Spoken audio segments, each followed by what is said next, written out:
Jam akoma nusja që kam jetuar me Vjerin dhe me Vjerën. Ajo ka qenë një përzgjedhje jo e kushtëzuar, sepse ndoshta do të kishim mundësinë që të ndaheshim dhe në atë kohë, por unë nuk e konceptoja dot se si mundet që të vija nga një familje me prindër dhe të ndaja bashortin tim nga prindrit. Patjetër që ka vështirësitë e veta.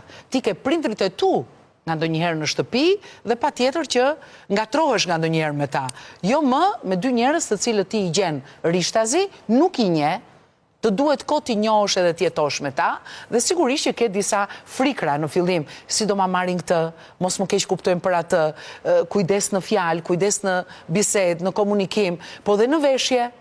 Pra, një nuse që është vetëm me bashortin dhe fëmijët, nuk mund të vishet njësoj për para Vjerit dhe Vjerës. Ne shkojmë në një ambient të ri. Pra, jemi rritur 24 vjet me prindrit tanë që na kanë dashur, na kanë puthur gjithë ditën, po dhe ti shkon nuse.